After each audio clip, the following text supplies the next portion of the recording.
بسم الله الرحمن الرحيم إن الحمد لله نحمده ونستعينه ونستغفره ونعوذ بالله من شرور أنفسنا ومن سيئات أعمالنا من يهده الله فلا مضل له ومن يضلل فلا هادي له وأشهد أن لا إله إلا الله وحده لا شريك له وأشهد أن محمدا عبده ورسوله صلى الله وسلم عليه وعلى من اتبعه بإحسان إلى يوم الدين أما بعد Assalamu alaikum wa rahmatullahi wa barakatuh. All praises to Allah subhanahu wa ta'ala yet again for blessing us to be able to attend such a gathering, a great gathering where we're learning more about Allah subhanahu wa ta'ala and His religion. And our intention should be that what we learn, we should try and implement whatever we can. So let's all have this intention that we're here to learn, to implement, not just for the sake of knowledge. And perhaps if there are things that we do remember, we're able to, inshallah, pass it on to others as well, not just keep it to ourselves. Okay, so the topic today is a very important topic. It's the first 10 days of Dhul Hijjah. And this is one of those things that unfortunately many Muslims do not know about. Even though it's, as you will see shortly, there's, it's got considerable importance, but many Muslims do not know about it, unfortunately. So it's our job to learn it and then to pass it on to others as well. So the first 10 days of Dhul Hijjah is about to start, like according to a Melbourne moon sighting. On tomorrow night, Tuesday night, they will sight the moon, or they will try to sight the moon. So Dhul Hijjah might start on Wednesday, or it might start on Thursday. This is for Melbourne. If people are in other parts of the world, you need to follow your own moon sighting. So when the moon has been sighted, that's when the first 10 days of this amazing month will start, inshallah. Now typically Dhul Hijjah is known for Hajj. And this year, unfortunately, due to the coronavirus situation, people from outside of Saudi Arabia will not be allowed to go and do Hajj. Only a few people from inside will be allowed, but nonetheless, there's a lot of things that we can and we should be doing during this blessed time, inshallah. So firstly, let's start off with something where Allah subhanahu wa ta'ala tells us in the Quran, and your Lord creates what He wills and chooses. So here Allah subhanahu wa ta'ala is telling that He's the one who creates whatever He wills and He chooses whatever He wills. He chooses whatever He wills. So like, for example, we know He chose the Prophet ﷺ, okay, to be the last Prophet. He chose the other Prophets to be to be Prophets in the middle, and so on and so forth. But there are other things that Allah subhanahu wa ta'ala chooses as well. For example, some great seasons and times for worship. So we've got Ramadan, and this occurs every year. Then within Ramadan, we've got the last 10 nights, and that's also once a year. Then you've got an amazing time, which is the last part of Friday.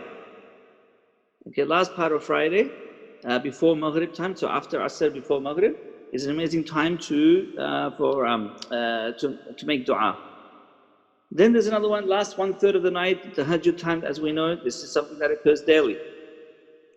And then we've got the first 10 days of Dhul Hijjah. They occur on a yearly basis as well. So Allah subhanahu wa ta'ala has given us numerous seasons and times and opportunities for us to come closer to Him. And we need to be utilizing this. We need to be looking out for them, seeking them, eagerly waiting for them, making dua to Allah subhanahu wa ta'ala to make us reach those times and situations and seasons, and make dua that Allah keeps us healthy during those times, and make dua that Allah helps us to worship Him to the best of our ability during those times as well. Now, virtue of the first 10 days of the Hijjah. Now, I won't go much into this, the reason being because I would like to spend most of the time on what we should be doing in it. So, the Prophet ﷺ told us there are no days on which righteous deeds are more beloved to Allah than these 10 days. So there are no days on which righteous deeds are more beloved to Allah than these 10 days. Do you see how He has generalized this? It's an absolutely Amazing hadith. Yet despite this, the knowledge of this month, the knowledge of these 10 days is very restricted to like small circles. And these 10 days come year in and year out, they go, and most people have not even realized what it is or have not given it the attention that it deserves. So there's a question now, what happens regarding the 10 days of Dhul Hijjah versus Ramadan? That's a natural question that people will be thinking, because if the Prophet ﷺ said that there are no days on which righteous deeds are more beloved than these, so then what about, how does this stack up with Ramadan? So putting all the evidences together, the scholars said it's like this. Yeah. The last 10 nights of Ramadan are the best nights of the year. So the last 10 nights of Ramadan are the best nights of the year. The reason being simply because one of them is Laylatul Qadr, and nothing can beat Laylatul Qadr. Okay? So that's regarding the nights. Now the first 10 days of Dhul Hijjah are the best daytimes of the year. Daytimes meaning from, morning till Maghrib time. So they're the best daytimes of the year. Now what about the rest? That is like, for example, Dhul Hijjah, first 10 days, night times. Now that one, there are a number of scholars, they said that when the Prophet ﷺ said, there are no days better than this, the days in Arabic refers to daytime and nighttime. So a number of scholars said that the virtue of the first 10 days of Dhul Hijjah extends even till the night times. The only thing is, the last 10 nights of Ramadan beat these 10 days or these 10 nights of Dhul Hijjah simply because of the Laylatul Qadr possibility. That's all. So now you can see how important these 10 days are, and these 10 days and these 10 nights, they are truly amazing, and we need to give it that particular importance. So what should we be doing? Now I'm not going to go more into the virtue of this, because I noticed that there are a number of messages going around in social media of the virtues, so I'm sure a lot of people have come across it. But let's see what we're supposed to be doing or what we can do. I've got some recommendations and some suggestions. So firstly, fasting. Okay? Fasting. In the Hadith Qudsi that we know, when Ramadan comes around, everyone is well aware of this Hadith. Allah subhanahu wa ta'ala said, all the deeds of the son of Adam are for him, except fasting. For it is, or which is for me, and I shall reward for it. So, fasting is something that we should be doing in these 10 days. But when we say 10 days, fasting is the only exception that we should not do for the entire 10 days, but we should do for 9 days. Why? Because the 10th day is Eid al-Adha, and it is haram to fast on Eid day. So fasting is the only one of these recommended items that we'll talk about today that is only for the first 9 days, not for the 10th day. And there are reports that indicate that the Prophet ﷺ fasted these days as well. But whether he did or not, he encouraged us to do as many good deeds as possible. And that's what and fasting is one of the greatest deeds. That's what we're trying to do, inshallah. Now, when it comes to fasting during these 10 days or the 9 days, I know a lot of people have a question regarding, okay, I've got the number of days to make up from Ramadan that I've missed. And a lot of sisters will have this question as well. Okay, so what can I do? Can I combine these or not? So some of the questions is, can you combine 2 intentions when fasting these days? Such as, for example, intention of making up missed Ramadan fasts with the intention of fasting these 9 days. Can you do that? And what about fasting the day of Arafah with the 2 intentions? The day of Arafah is going to be the 9th day. That's a very special day. So can we do that or not? So scholars have talked about this, and from what I've come across when scholars are talking this, it's like this. Firstly, some scholars said that you can, meaning you can combine these 2 in the sense that you're making up your fast in these 9 days.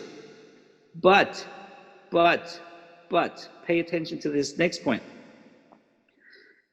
What they said is you must intend the fast you are making up, and you must not intend that it is these 8 days. First, I'm gonna get to Arafah in a second. Let's concentrate on the first 8 days. So what they said is, if you've got fast to make up, which a number of people today will probably be in that situation, if you've got fast to make up, you can make it up in these days, but do not have the intention of fasting the 8 days that are Dhul Hijjah. Have the intention that you are making up the Ramadan fast. Then the scholars said, it is hoped. I've read and heard a lot of lectures from scholars. They're saying it is hoped that you will get both rewards, inshallah. Ideally, you should have finished your making up your fast before this. That way you could have fasted like everyone else now and have only one intention. That's the ideal situation. The other situation is now you do only fast with this intention, and you delay your making up the fast later on. That's also possible. But if you're not able to, if you fear that you might not be making up the fast later on, then you can't fall into sin, and then you should do it now. So you've got 2 reasons to fast, but do not intend the fast for the first 8 days. Intend your making up of the fast. This is very important, because if you get this intention wrong, then guess what? Your making up of the fast would not be valid. And so the days of Ramadan that you missed are still upon you to make up. So that's why it's very serious that you take this seriously and you intend that you're making up the fast, and it just so happens to coincide with the first days. That's how we're looking at it. Okay, that's what the scholars have pointed out.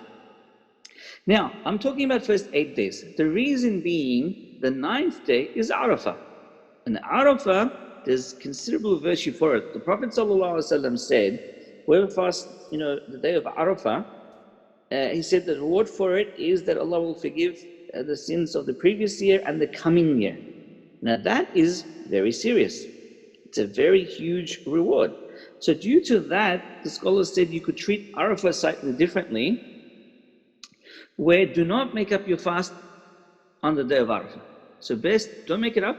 Fast the day of Arafah with the intention of Arafah, with that virtue that the Prophet ﷺ mentioned. So don't make up your Ramadan fast on Arafah at bare minimum. Again, ideally you should not do it the other days as well, but the scholars said you can, and they said, literally they said, arju or yurja, which is like, I hope, it is hoped that you would get the reward. Okay, so I hope this is clear. The first 8 days, and then the 9th day, definitely I think you should not try to make up a missed fast and just keep it for Arafah because of its extensive, amazing virtue.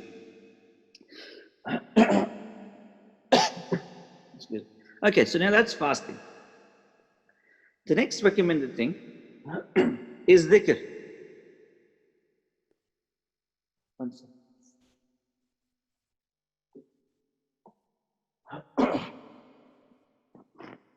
The Prophet ﷺ said, there are no days that are greater before Allah or in which good deeds are more beloved to Him than these 10 days, meaning the first 10 days of Dhul Hijjah.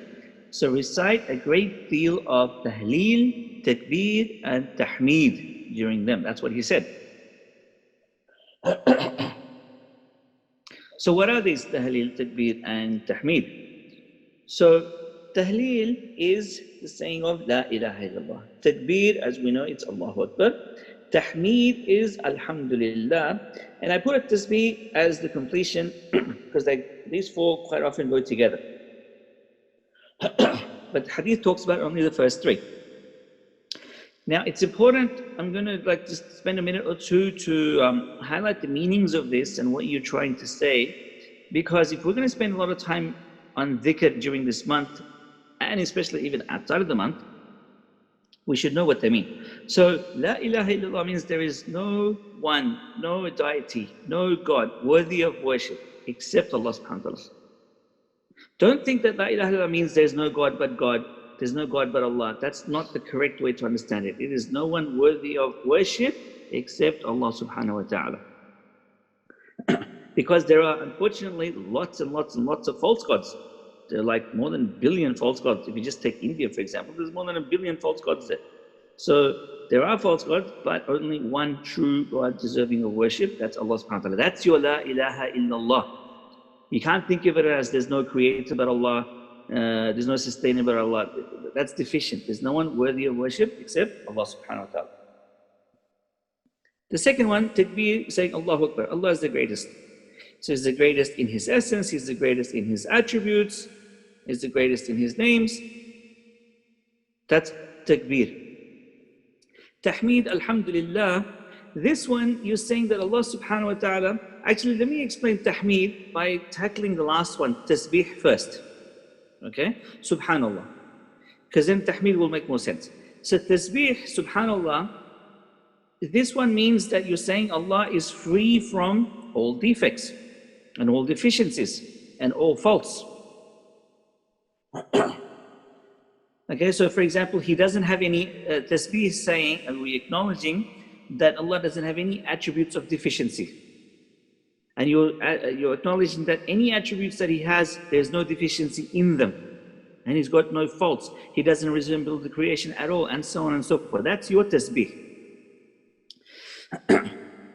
Tahmeed, alhamdulillah, is saying, or what it means is, Allah has attributes of perfection. And secondly, the attributes that He has, they are to a perfect level, infinite level, if you want to say it. That's your tahmeed, alhamdulillah. So this is the kind of, actually all of these we're talking about with respect to the first 10 days of Dhul Hijjah, but as you can see, they apply to the rest of our lives, the rest of the year as well. Okay, so subhanallah, alhamdulillah, Allahu Akbar, we say what? After every prayer, do we not? So many times. So we should pay attention to the meaning of these things while we are saying those, such that it becomes a real dhikr rather than just lip service. Now, lip service is good in the sense that you are not saying something bad or haram in that same time. But lip service is not what we're supposed to be doing. We're supposed to be aiming for meaning behind it, the feeling behind it. And that's why I tell a number of my students, I say like one subhanallah, one alhamdulillah, with a proper meaning, proper reflection and pondering can change your life. One of them. But we do like 100 or a few hundred a day, do we not? And it still doesn't seem to change our life, unfortunately. Okay, now with respect to the first 10 days of Dhul Hijjah, dhikr is of two types. There's open and unrestricted dhikr, and there's restricted. So what do we mean by that? So the open and restricted dhikr, open and unrestricted, the first one is from the start of the month till end of the Tashriq days. The Tashriq days are the 3 days after Eid, so which is the 11th of the month, 12th of the month, 13th of the month.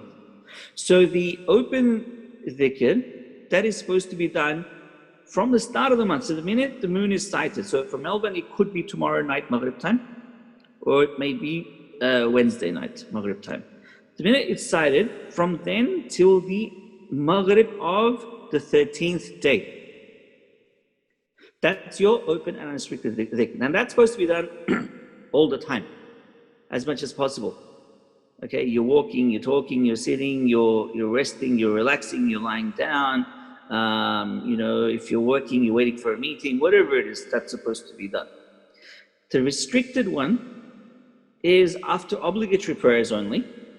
And this one is meant to be from Fajr on the day of Arafah till the Asr prayer on the 13th day. So when we talk about after obligatory prayers, so you prayed Fajr on the day of Arafah, the day before Eid, the 9th of the month. That's when you start. So you do it only after the obligatory prayers. So as some scholars said, you finish Assalamu alaikum wa rahmatullah, Assalamu alaikum wa rahmatullah, then you do, Astaghfirullah, Astaghfirullah, Astaghfirullah, Allahumma anta as-salam wa minka as-salam, tabarakta ya dhal jalali wal ikram, and then start. That's what I've come across some saying, and I think some others might say even before that. But anyway, it's meant to be at the end of the obligatory prayers from the Fajr of the day of Arafah. When does it stop? This one goes till the Asr prayer. The reason this one is Asr prayer is because when you get to the Maghrib of the 13th day, that's the 14th day start, because Islamic day starts at Maghrib. So if you, the Maghrib of the 13th day, you're not supposed to say the restricted dhikr after it, because by that time, the 14th day has started. Okay? So pay attention to this. You got a restricted dhikr and an open-ended dhikr. So what should we be saying in these dhikrs? There are a number of forms that have been related from the companions. I've just got two on the screen, and there are some others. But anything that's authentically reported from the companions, we can do, the scholars have said. And the second one that I've put up, that's the one that most people seem to have memorized and say, you know, Allahu Akbar, Allahu Akbar, Allahu Akbar 3 times. La ilaha illallah, Allahu Akbar, Allahu Akbar, walillahi alhamd. Okay, and again, don't forget, these words, combine it with the meanings that we just talked about. So this should not be a, you know, for us, Allahu Akbar, Allahu Akbar, Allahu Akbar. It's not like that. Okay, we don't need quantity. We need, we're supposed to have a feeling behind it and thought behind our dhikr. And these should be as much as possible, as I mentioned. Now, ideally, our dhikr, general dhikr of Allah subhanahu wa ta'ala is supposed to be throughout the year. But in these 10 plus the 3 days of Tashriq, it's meant to be, you know, as much as possible, but with these restricted, like this form of dhikr. Now, you can do other type of dhikr as well. Like, no one's saying you can't just do any other dhikr of Allah subhanahu wa ta'ala. The reason being, remember the hadith of the Prophet sallallahu alaihi wasallam at the start that I mentioned, that there's no deed, you know, better, you know, more beloved to Allah subhanahu wa ta'ala than ones on these 10 days. That means any deed. That hadith is very important, because the Prophet sallallahu alaihi wasallam has opened the door for us to do any act of worship that we like. Any act of worship that we like. And which we should be doing, by the way. Okay, the next thing that we should do is offer a sacrifice. Okay, this is highly recommended. So the Prophet ﷺ himself, he sacrificed. So Anas radiallahu anh said that the Prophet ﷺ sacrificed 2 horned rams with his own hands.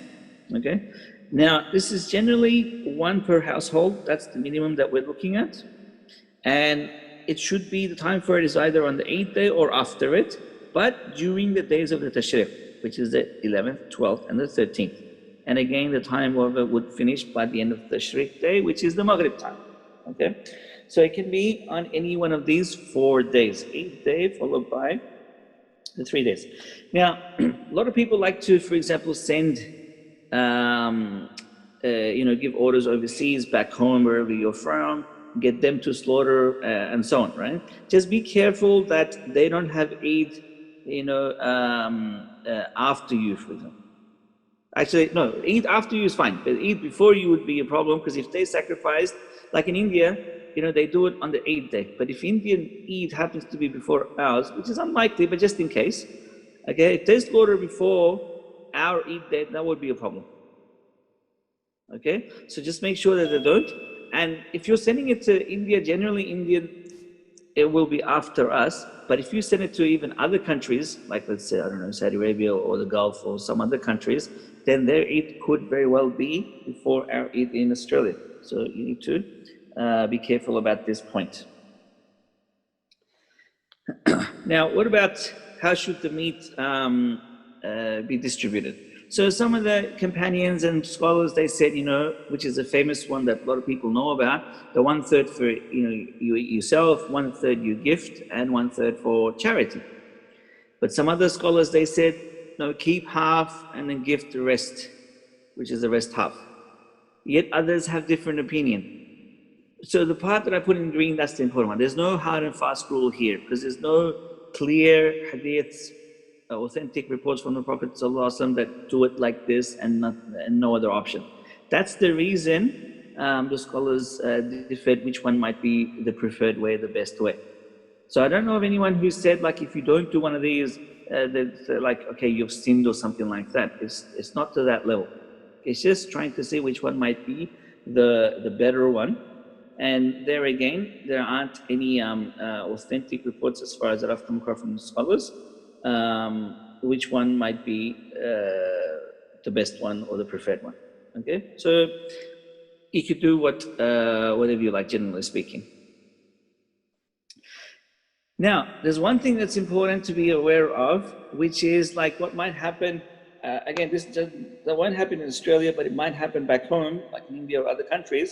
Like the person comes to the house to slaughter, and then the people there will be tempted to, like, instead of giving his fees, you might be tempted to say to him, all right, look, we'll give you 2 kilos of meat from the sacrifice. So this is one thing that scholars said you cannot do. It is not permissible to give the butcher from the meat as payment for the slaughter. But you can definitely gift him or give charity to him, but without any preconditions. So what the scholars said here is, you can't say you can't have a deal with the butcher that, look, okay, you slaughter, we're not going to pay you, but we'll give you 2-3 kilos of meat. That agreement is not allowed. But if you agree with the butcher that, okay, we'll give you this much dollars or this many rupees and something, then he's done the job, then you decide to gift or give as charity 1 kilo, 2 kilos, 3 kilos, that's fine. Because this meat is not, it's not allowed to be sold. So that's why if you were to make that deal with the butcher, it's like you're selling him, and that's not allowed. Okay, so pay attention to that, and ideally you should try and make sure with the people back home, if you are sending it there, that look, don't do something like this. Do not assume people know this sort of stuff, because ignorance is quite, prevalent in the society. So a lot of people might not know this and might think, okay, instead of paying the person, I'll just give some meat from the sacrifice. So you can't do that. Now, someone wanting to do a sacrifice, what is prohibited for them? So the Prophet ﷺ said, when you see the crescent of Dhul Hijjah, when one of you see the crescent of Dhul Hijjah and he intends to offer a sacrifice, he should not cut his hair or trim his nails. And in another narration, the Prophet ﷺ said, even take something from his skin, like, skin that peels off or something like that, should not do that. So these are the things that are not allowed for a person who's offering the sacrifice to do. From the start of the month till the sacrifice is done. So again, if the start of the month for Melbourne, if they decide to move tomorrow night, it's going to be tomorrow night. Otherwise, it will be Wednesday. So try and do it quickly. You won't regret. Otherwise, you might start to resemble, something very scary after about the 10 days. Okay, so do that quickly. And one thing that I'd like to highlight here is, notice how the Prophet ﷺ says in this hadith, when you see the crescent of Dhul Hijjah. The reason I want to point this out is because I've come across a number of people that say that the sighting of the moon is only meant to be in Ramadan. I have no idea where they get this from, but this is what people generally say, or like some people say. So it's a baseless opinion, what people are sharing, and unfortunately people say without having any proofs, without having any evidence and so on. As you can see, it's an authentic hadith from Sahih Muslim, and the Prophet ﷺ is talking about the crescent of Dhul Hijjah. So we're supposed to be, that's the way the month in Islam starts. It starts and ends with the sighting of the moon.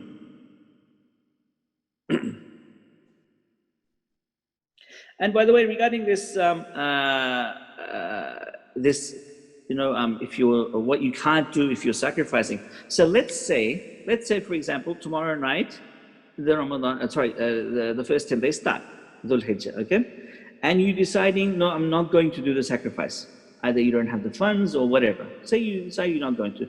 And let's say during the 10 days, on the 2nd, the 3rd, the 4th, the 5th, at that time you decide, okay, now I have the funds, I'm going to do the sacrifice. So from the point you decide, that's when you cannot cut your hair, nails and take something from your skin. And it does not matter if you cut your hair or whatever before that point. So it could be, you've decided, no, I can't afford, I'm not going to do it. And then you trim your hair and cut your nails on, let's say, the 3rd of the month. And on the 4th or the 5th, you decide to do it, that's fine. Because you trimmed when you were not when you're not intending to do the sacrifice. That's the important part, okay? Now, some other recommendations for this month is extra prayers. Now, obviously, I said extra prayers because the minimum prayers, that has to be done. But I'm talking about extra prayers such as like, witr and all sunnah prayers. So make sure you do witr every night, and then you've got the 2 before Fajr, the 4 before Dhuhr, and 2 after Dhuhr, or it can also be 4 after Dhuhr, because there's an authentic hadith regarding 4 after Dhuhr as well. And then you've got 2 after Maghrib, 2 after Isha. Make sure you do these. And then the duha prayer. I put the duha prayer in there because, again, a lot of people don't know about this. It's a virtuous prayer. It can be as little as 2 rakat or as many rakats as you want, but in twos.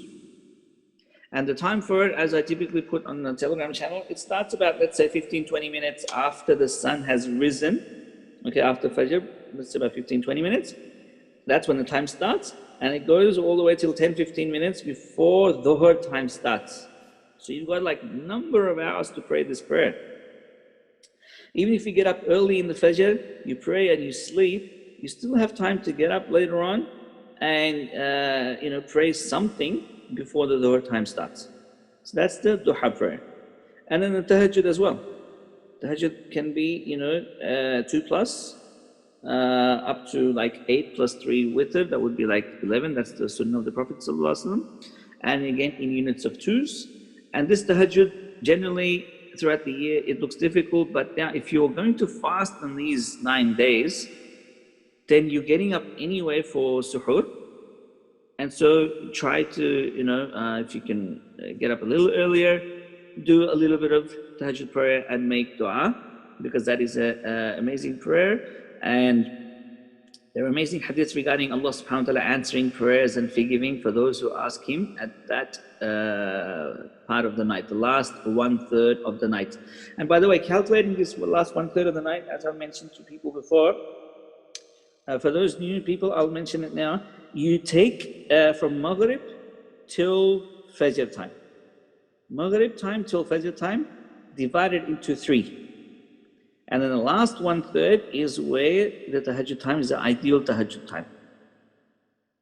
Now, on the same note, Isha prayer, many scholars say that it ends at midnight. That midnight is not midnight that we typically know of, 12 a.m. midnight. No, that is again Maghrib till Fajr divided into half.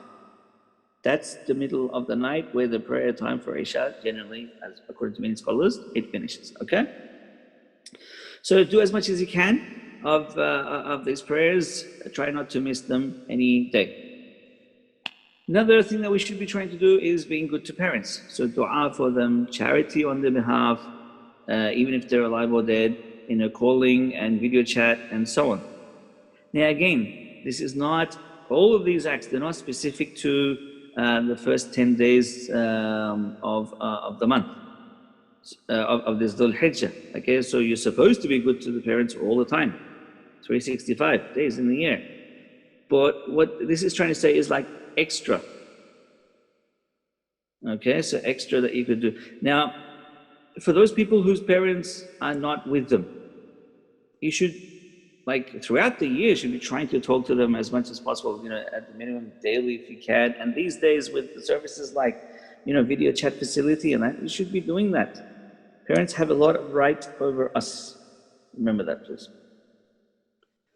The next thing, charity. So try to be regular in charity, because the Prophet ﷺ said, as we've covered in other lectures, that one of the most beloved deeds of Allah subhanahu wa ta'ala is what's done regularly, even if it's small. So you might not be able to afford a lot, but you can afford a little bit. So try that. The hadiths are not saying that you need to spend a lot. And even for example, if you look at the hadiths where Abu Bakr radiallahu anhu has spent a lot in charity, has given heaps, it's talking about what he gave in relation to how much he had. Like he'd give all of what he had. It never talks about, he gave, so many camels or so many dinars or so many dirhams. It's like what you have. So if you give $100 and your saving in the bank is only 500, that's a lot compared to someone who's got $100,000 in the bank and gives the same amount. Okay, so do not think anything is not worth it, it's too little, others are giving a lot, my contribution is not going to make a difference. No, your contribution might not make a difference to the project that you're giving it to, but your contribution will make a difference to you on the day of judgment. And secret is generally better than open. That's so that your sincerity is there, but some people might be able to control their temptations and not give in to the shaitan. And so sometimes it is okay to give openly where other people might follow you and take you as an example and give. Because like if someone's doing like a fundraising and no one gives anything openly, some people might think, all right, no one's giving it, why should I give? But if you give a little bit, people think, okay, all right, so let's start giving as well. And start with close relatives if they are poor. This is similar to like the zakat as well. If you've got poor relatives, uncles and aunties and things like that, people like that who are poor, ideal to start with them for zakat or charity, because that way you will be doing silat al-rahim, like maintaining ties of relationship, and doing charity, 2 in 1, two birds in one stone. Okay, so that's charity, a very virtuous act. Again, we're not getting into details of all of these and the proofs and evidences of all of these actions. We know it, but just how to put this together in the first 10 days is what we're talking about. The next is recitation of the Quran. Okay, one of the best acts of worship. It's highly underrated, highly underestimated by people. So that's why, what do I mean by that? Many people do not read. If they read, it's not much. And whatever they read, most people can't understand what they're reading. So they treat it as just an exercise in reading letters that have sounds. But that's not the main purpose of the Quran. The main purpose of the Quran is like for us to understand it and then implement it. But that's for another day. At the moment, because I imagine most of the people here today would not know Arabic, unfortunately. So at least read the Quran as much as you can and recite from memory as well. What do I mean by that is, okay, it doesn't have to be just when you're sitting in front of, with the mushaf in your hand, or on your iPad, or on your mobile phone, or something like that. No, that's good, do as much as you can. But even when you're walking around, taking a rest between things, everyone here has memorized a number of surahs at the bare minimum. So that's what I'm talking about. And we know through other authentic reports from the Prophet ﷺ that reciting, Surah Ikhlas, Qul huwallahu ahad, that's like 1/3 of the Quran. So a lot of scholars said what that means is if you recite it 3 times, you'll get like the reward of reciting a whole Quran. So just 3 times, how long does it take to recite Surah Ikhlas 3 times? So we're harming ourselves by not doing things like that. So even if you haven't memorized much, you've memorized enough that you can keep reciting those all the time, and especially during these first 10 days. And others who have memorized more, you can do other things. Now remember, like the shaitan comes to us and says, like for those who have memorized a little bit more, he says, hang on, don't read from your memory because you might make a mistake or something. Okay, so only read when you're in front of the mushaf, so you can check yourself, or someone's checking you. Don't fall for that. Okay, like let's say you finished 30th juz and now you're on the 29th juz. Generally speaking, your 30th is now going to be strong, memorized, strong hifz. So those you can do, or some surahs out of that you've got no mistakes in and you've got no confusion in, work on those. Just keep reciting those. The idea is to recite a lot. The next thing is dua, and lots of dua. Okay, during the best times. So you've got the tahajjud that I just mentioned earlier, and in the last hour of Friday. I put the word hour in a quotation because it's not hour in the sense that 60 minutes, but the Prophet ﷺ said like the last part of Friday, according to some hadith. Okay, so that's why what some of the scholars that used to do, those who were like that's real smartness. What they would do is they would finish Asr prayer and that's it. Turn, face the Qibla, and from that time till Maghrib, continuously make dua. So with that length of time, they have definitely caught that last hour of Friday, you see?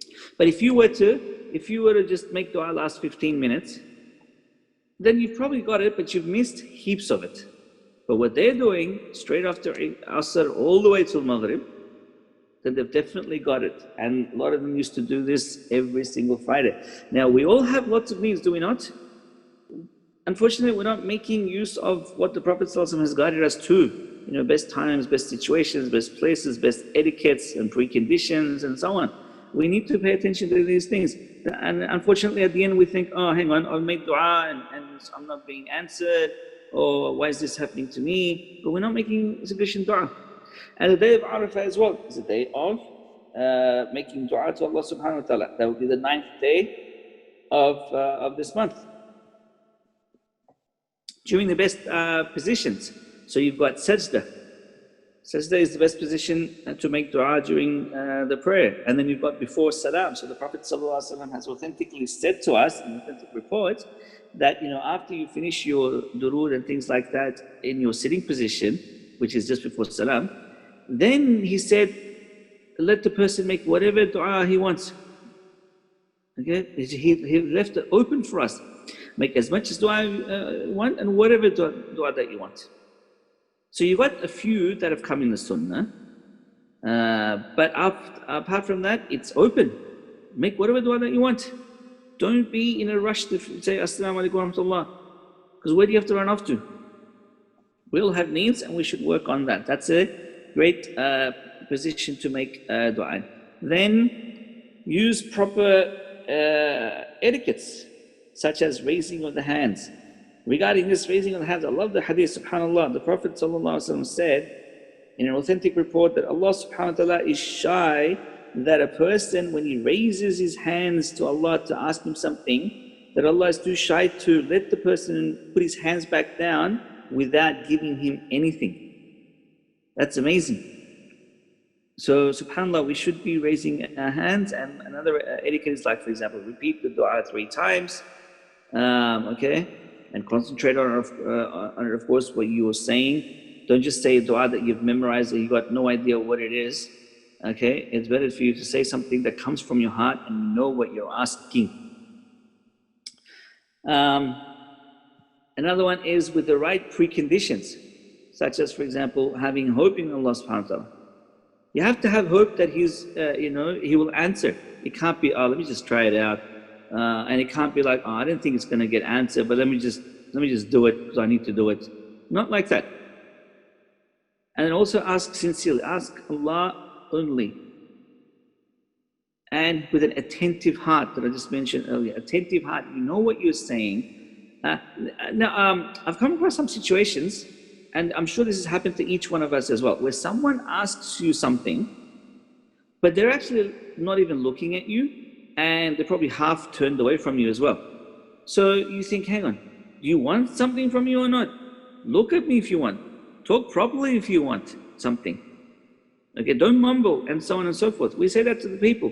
But guess what? We're doing that with Allah subhanahu wa ta'ala all the time, unfortunately. So we need to pay attention to an attentive heart. Turn to Allah subhanahu wa ta'ala, not like just face the Qibla, which is the direction of our acts of worship, but the heart should be focused and concentrating on Allah subhanahu wa ta'ala and wanting from Him. Next one is enjoining good and forbidding evil. So this is one of those, unfortunately, a lot of people do not do. And every time I tell some people, they say, oh, but Shaykh, these people don't listen. Oh, but there's no point. Oh, but I've told them before, but it's no benefit. And so on and so forth. All of these they're not excuses from these people. That's actually the shaitan is dictating those excuses to them, and they're just telling me that. Okay, there was once upon a time that most of us were also not guided. Like right now, I imagine hundreds of people got the message to be here, okay? But how many are here?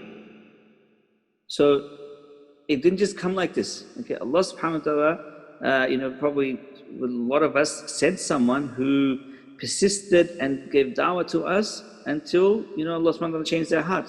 So that's what we need to do with other people as well. Never give up. Enjoin good, forbid evil. Again, a very important thing that we should be doing throughout the year, also during these 10 days. And it's one of the things that distinguishes the Muslims. Allah subhanahu wa ta'ala tells us in the Quran that He made us, that we are the best nation poured out from the mankind. Why? Because He said we enjoin good and forbid evil.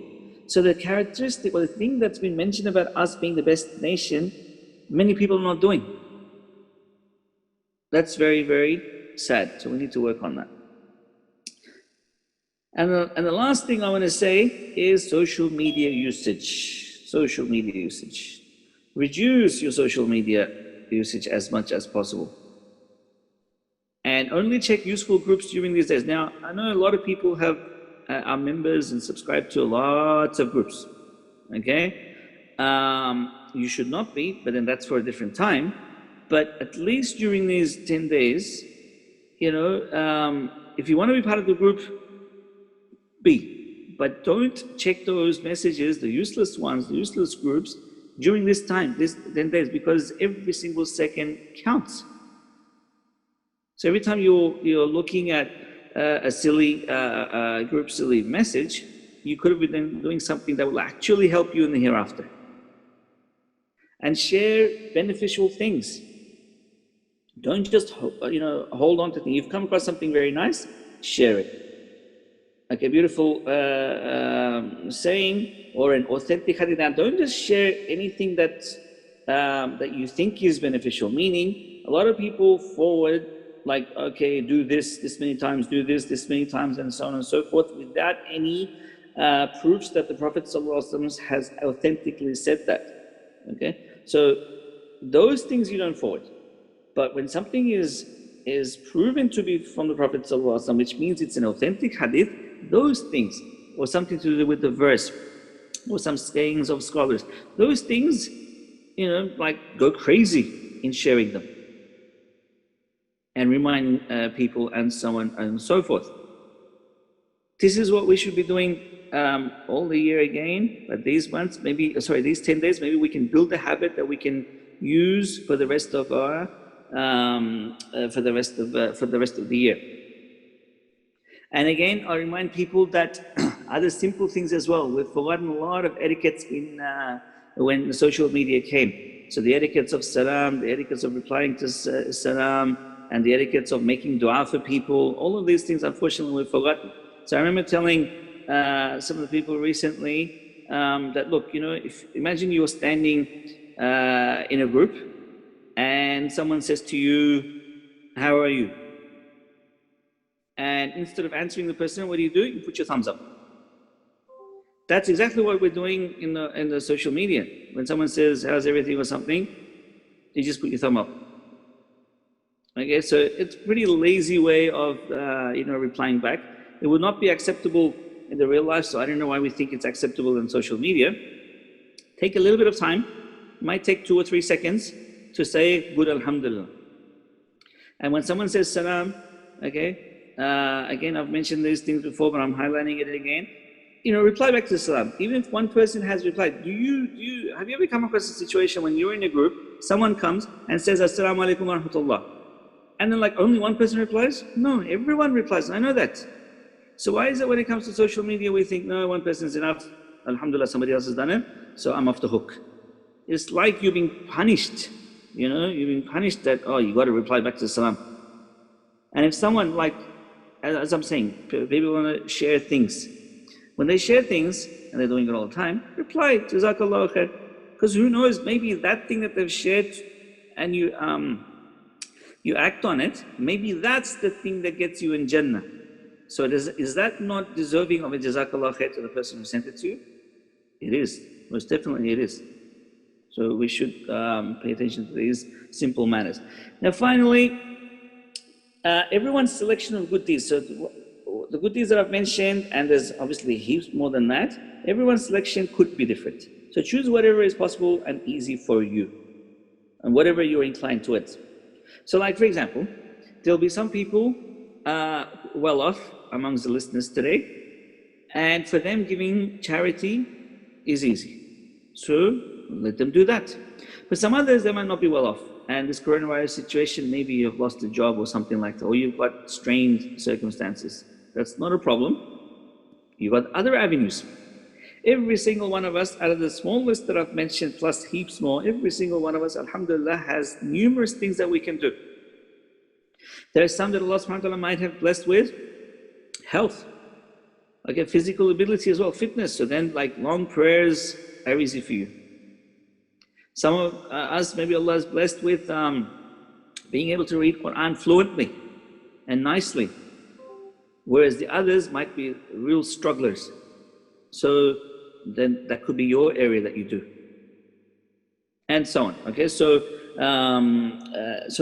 pick something, and or it's not just something. Try to do as much as possible. What I'm trying to say is your selection might be different to your best friend or your spouse. That's fine. But as long as each one of us is doing the best we can, the most that we can. And some people here again will be very good reciters, as I mentioned. So aim to finish a whole Quran in these 10 days. It's not a lot. It's not a lot, especially according to the opinion of some scholars who said that the virtue of the 10 days is also at night times as well, so the whole 24 hours. So not just the daylight hours, the whole 24 hours. So that if that's the case, then you've got the whole 24 hours to recite 3 juz, and a number of people here will be able to, inshallah. Try it. Let go of some other things that are not useful or not necessary in this 10 days. It's a short time. You can let go of something. And you know, coronavirus with this lockdown, like Melbourne is now back in lockdown again, that's a blessing in disguise in a number of ways. One of which is working from home is generally easier than outside, okay? And secondly, you know, you've saved heaps of time in traveling to work and back from work and so on and so forth. You've saved heaps of time. So utilize this. These are blessings in disguise. Utilize that. Just the traveling time, going and coming back to work, that's probably enough for a lot of people to finish 2 juz. Just that. Okay? And some who have lost the job, okay? Do not think of it as, you know, the end of the world, because it's not, okay? You just need to, like, this 10 days, you can make the most of it. You've got heaps of time now. And I remember some people telling me, like, regarding not being able to cut hair and, you know, during the first 10 days, if you're sacrificing, there's some people, some brothers who have not kept a beard. So they used to worry when they were going to work that if I'm sacrificing, then if I leave and I don't shave for a day, you know, what's going to happen and so on. So now with the coronavirus lockdown, you're in the house, you've got no problem with that. Now, ideally, you're supposed to be keeping a beard, but I'm just saying that there are hidden blessings in all of this, okay? All right, Jazakumullah khair for listening patiently. Now, if you've got any questions, please write them in the chat. Now, for those who know about my Telegram channel, I'll be mentioning, I'll be sending soon, inshallah, over a day or 2 or 3 days, you know, some suggestions for a lot of other acts of worship that we can and should try to do throughout the year, but more so in these 10 days, inshallah.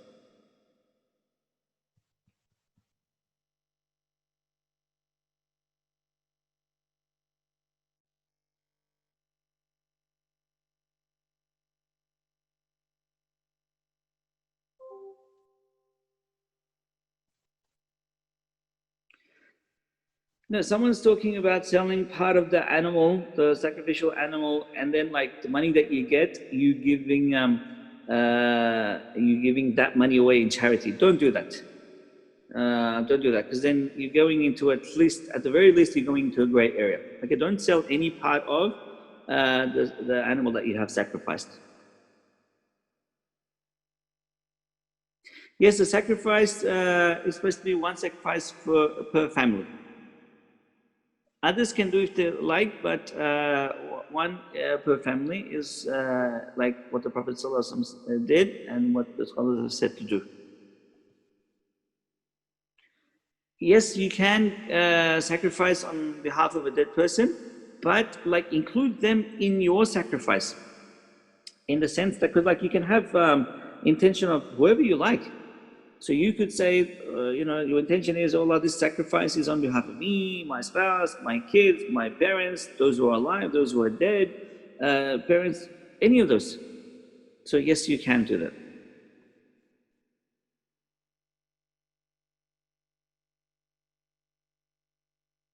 And someone's asking regarding the hadith sessions, when are they going to restart? Inshallah, make dua. That's all I can say. When is the first day of Dhul Hijjah? As I mentioned, in Melbourne, tomorrow night, Tuesday night, they will be trying to sight the moon, inshallah. So it could be starting from tomorrow Maghrib, or it's going to start from Wednesday Maghrib, inshallah. No, it's not mandatory on the women to give the sacrifice if she has sufficient amount for gold, for zakat and things like that. It's not that. It's the head of the family. The head of the family who's giving it. That's one person. It's upon them.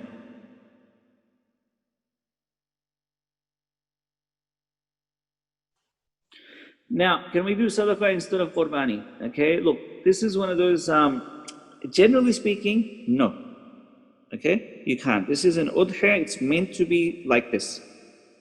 Okay, but so I mean, ideally stick to that. Look, don't get into the gray areas of sadaqah and things like that. That's my opinion, to be safe. Now I know we're going through very different times, difficult times, and times that have not been foreshadowed by the scholars. But still, I'd say for the moment, I mean, give your sadaqah as a separate thing, but do your qurbani separately.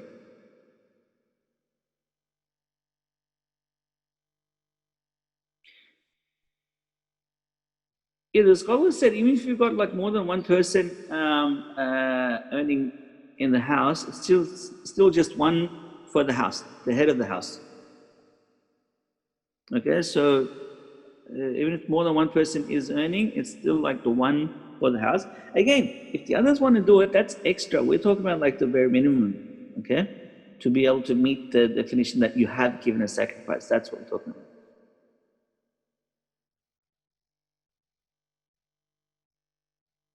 Now, some people, there's a question here, some people sacrifice in the name of our Prophet ﷺ. That sort of thing is not necessary, and it's not her. Firstly, companions did not do that. So if the companions didn't do that, and they love the Prophet more than us, then we're inventing new things here. Secondly, think about it. See, when you're wanting to, like the people who are wanting to sacrifice on behalf of the Prophet ﷺ, they're thinking, okay, I want reward to go to him. But guess what? Every single thing that any Muslim has done and will do in 1,400 years, every single thing, it came to us through the Prophet ﷺ. So for everything we do, the Prophet ﷺ is getting reward anyway. So it doesn't make sense for you to do an extra special sacrifice on his behalf, because he's getting reward for everything that you do.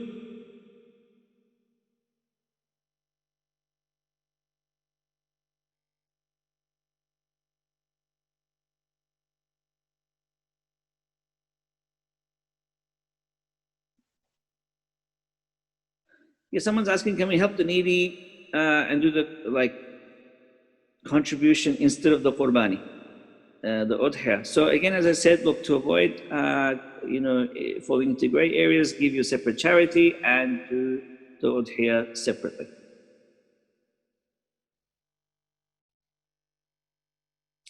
Again, someone's asking a question, not sure why they must have joined late. Which days to fast? So the fasting is 9 days. Everything else is 10 days, but the fasting is 9 days.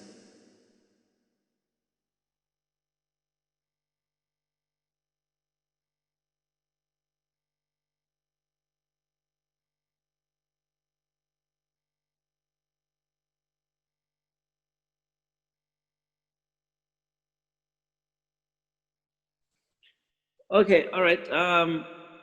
Jazakallah khair. I don't think there's any other questions that I can see right now.